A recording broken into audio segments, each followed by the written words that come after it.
Welcome to the Neil Thomas Show. I am your host, Neil Thomas.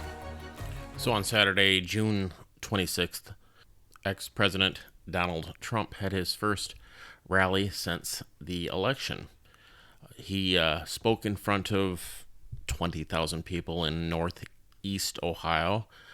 Some of the topics, obviously, he still contests the election.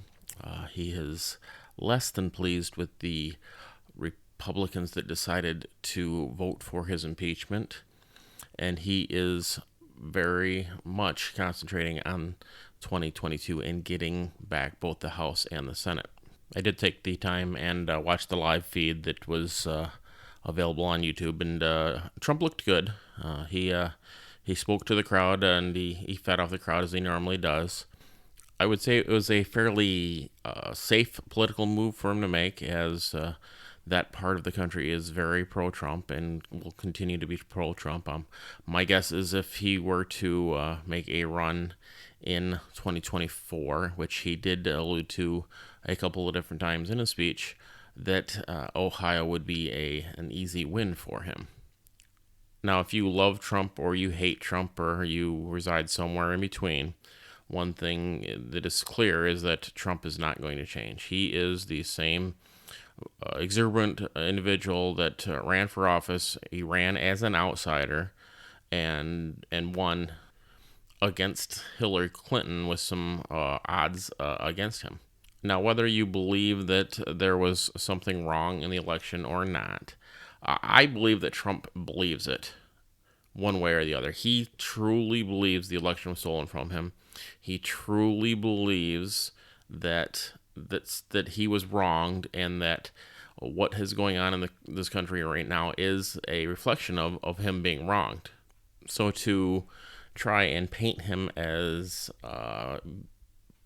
lying or giving a false impression of what he believes to be true, I honestly, whether or not there was any fraud in the election, that's not what Trump is doing.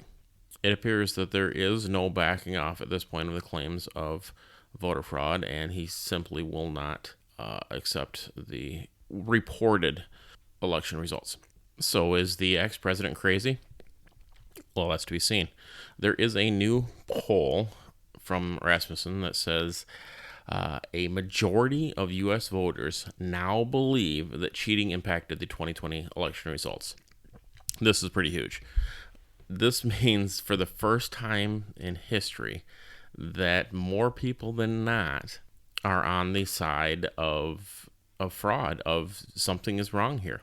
And when the numbers get to that point, in my opinion, there should be, further investigations. Why are these people, believing this? Whether you believe it or not, it doesn't matter. The truth needs to come out. It's over 50%. This is no longer a fringe belief. This is the majority of the country. And there's more and more coming out right now. Texas AG Paxton, 500 election fraud cases still pending. So they're digging into these states and they're trying to find out if there was anything to these allegations. And that's a good thing. If you are against an investigation, if you are against an audit, that means you have something to hide. There's only one real reason to say, no, we don't want to do this. We don't want to pick at that wound. It's because you're afraid what'll pop up. Digging in this a bit more, Texas Attorney General Ken Paxton has announced that more than 500 election fraud cases are currently waiting to be heard in court. Over the weekend, Paxton relayed on Twitter that his team will prosecute every instance of voter fraud. This comes after he shared information about a woman being arrested for multiple counts of election fraud in a 2018 local election. Monica Mendez was convicted on 7 counts of illegal voting, 8 counts of unlawfully assisting a voter, 8 counts of unlawful possession of ballots, and 8 counts of election fraud. In response to the case, Texas Governor Greg Abbott said his team plans to pursue laws for more secure elections. And see, that is the problem right now, is that those on the left don't want more secure elections. They want loopholes. They want, I don't want to come right out and say they want to cheat, but that's what they're making it look like. And of course they're, arguing this under the guise of voter rights and being able to vote and voter suppression, whatever. There is no evidence of widespread voter suppression. It doesn't exist. So that being said, what is the issue with voter ID laws? What is the issue with making sure that, felons are not able to vote where they're not legal to vote, or that illegal aliens are never allowed to vote anywhere? And of course, that people aren't voting 2, 3, 4, 100 times, or voting in multiple states. These are basic ideas. The part that people are missing is that when somebody does one of these things, it's the same thing as voter suppression. You are suppressing my vote if you vote 3 times. It's as if I didn't get to vote. And those pushing to get rid of these secure election laws don't look at it that way, or don't want to look at it that way. Don't worry about it. We can have no rules, free for all, and whoever can vote however they want to vote, as many times as they want to vote. That's fine. It doesn't affect you. Well, it does affect me, and it affects you. And if you're not upset about it, you're not paying attention. We have the very first major audit, to my knowledge, the first forensic audit ever after a presidential election in Maricopa County, Arizona.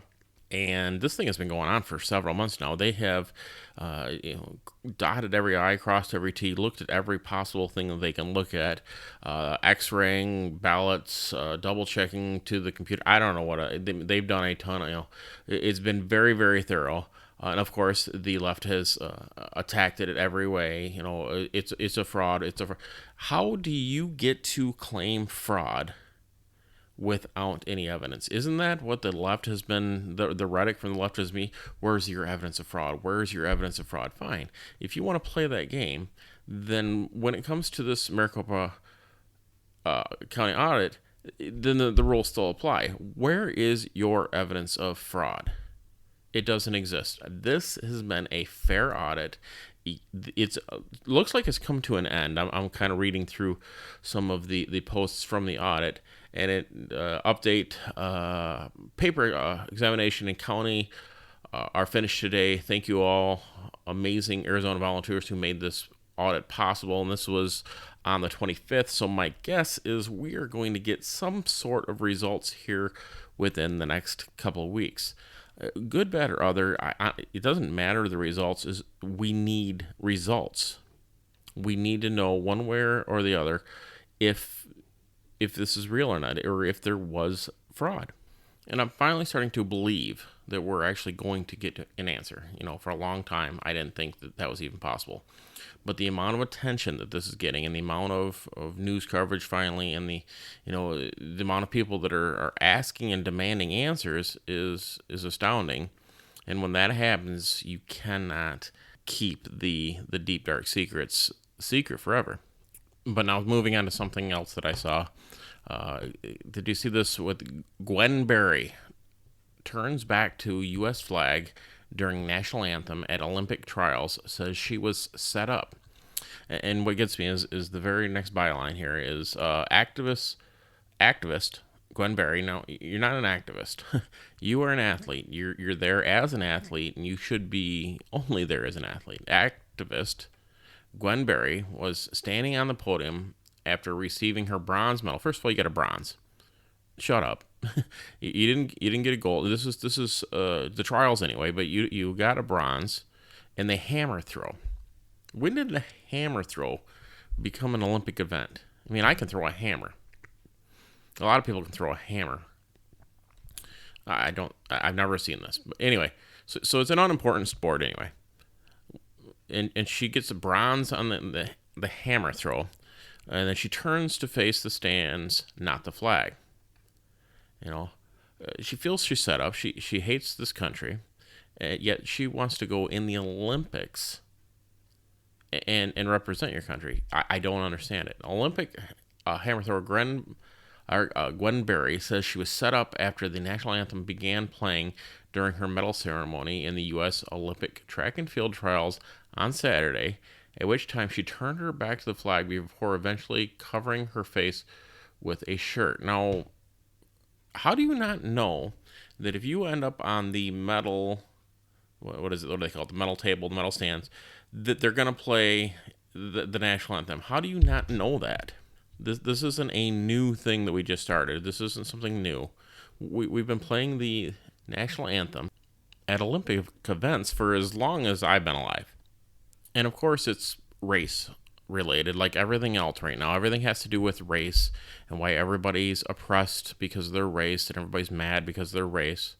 And it makes no sense. If you don't want to represent your country because of your race, then you don't need to be there. And I don't feel bad saying that this individual needs to be ripped of her medal. I don't know. Do you get medals in the trials? I'm assuming you do. And she needs to be kicked off the team. It's an Olympic event. That's what I'm gonna say. It's an Olympic event, and you're there solely for the purpose of representing your country. Oh, well, let's see what else she says here. I feel like it was a setup, and they did it on purpose, Barry said, of the timing of the anthem. I was pissed, to be honest. We don't care that you're pissed. Shut up.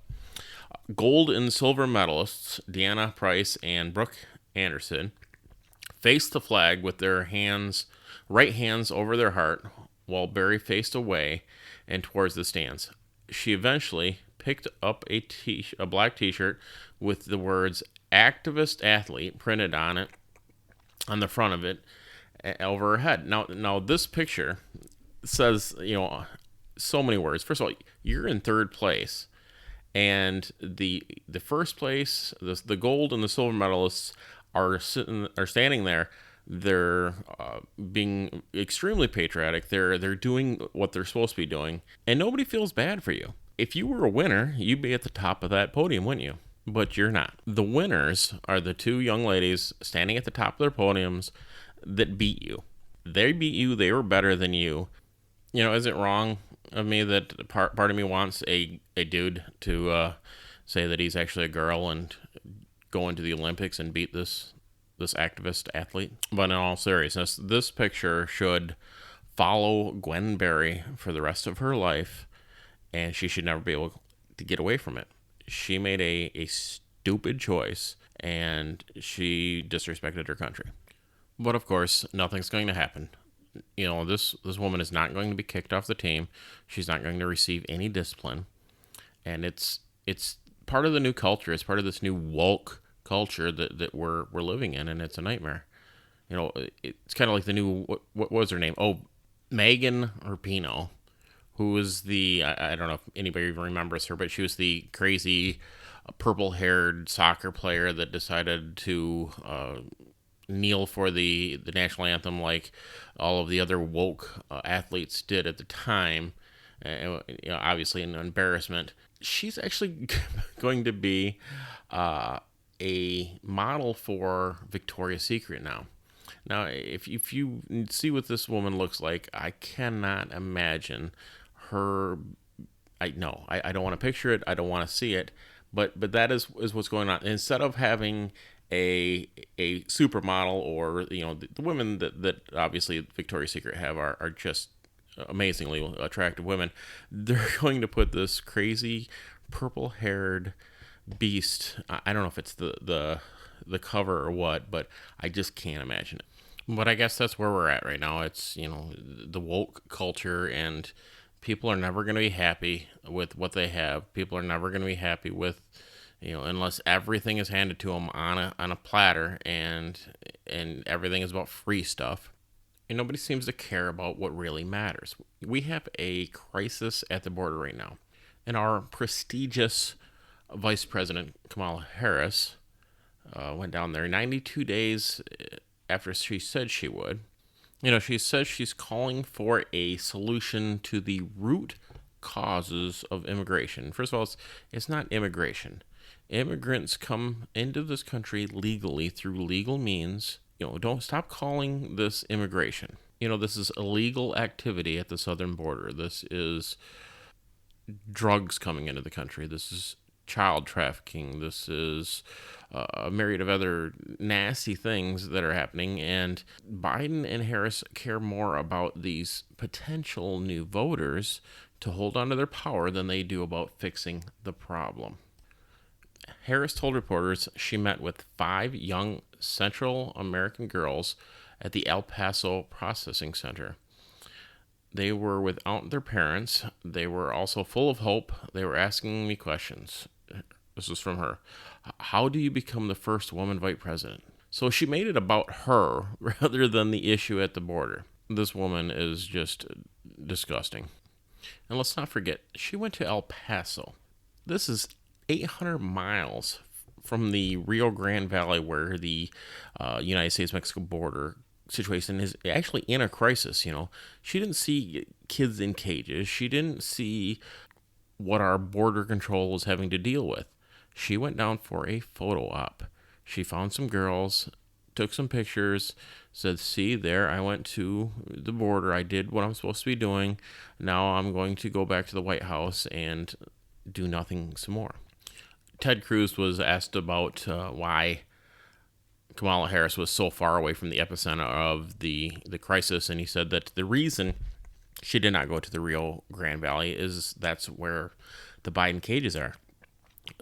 That's where you see cage after cage after cage of little boys and little girls on the floor, no mats, no cots, side by side, one after the other, wrapped in reflective emergency blankets. That's where you see the facilities with the rate of COVID positivity at 10%.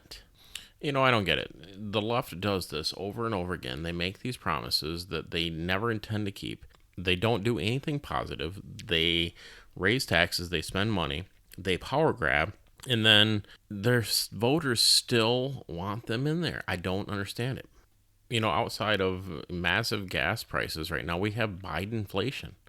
And this is going to become a bigger news story and a bigger issue as it goes on. We're at 5% national interest rate right now. And I'm sure at some point they're going to try to blame Trump for this. But if you take a look at where we've been as a national interest rate and where we are now, there's no possible way to blame ex-President Trump. The end of 2020, the interest rates were down just over 1.3, 1.4, 1.2, 1.2, 1.4, 1.2. And then as we get into, the Biden administration is still fairly decent, 1.4, 1.7. We're starting to see it raise 2.6. And then boom, 4.2 in April. And then now we're 5.0 in May. And I don't even know where we're going to be at for June. But this is going to start to hurt. This is going to start to sting. And of course, the people that it's going to hurt the worst are low-income families, the individuals that Biden and Harris supposedly are looking after. But these people cannot take responsibility for anything that they do wrong. It's always somebody else's fault, or I didn't have anything to do with it, or I didn't know, and honestly, when it comes to Biden, I believe he doesn't know because he's really not that bright. But we have to be here and hold his feet to the fire and hold Harris's feet to the fire as well, and make sure that they're doing their job. They wanted this, whether they legitimately won the election or not. They're the president and vice president, and they need to do what they're elected to do. So where are we at, and what do we need to do? Of course, we've got incompetence running the country right now, and there's not a ton we can do about it right now. However, we do need to concentrate on 2022. That's going to be huge. We need to win the Senate back. Biden is going to go after the filibuster. It's only a matter of time before they realize that they're not going to get the 60 votes they need to get any of their far left legislation through. So they're going to try to end the filibuster. And not only are they going to try to end the filibuster, they're going to try to pack the court. And the only way to stop this is to get a better hold of government, and that would be to gain the Senate. It would be the quickest way, the easiest way, and that'll happen in about a year. The other thing we have to do is live our lives. We are coming out of this COVID pandemic, and it was far too convenient to have this pandemic when it happened. The WHO is now urging fully vaccinated people to continue to wear masks as this Delta COVID variant is spreading.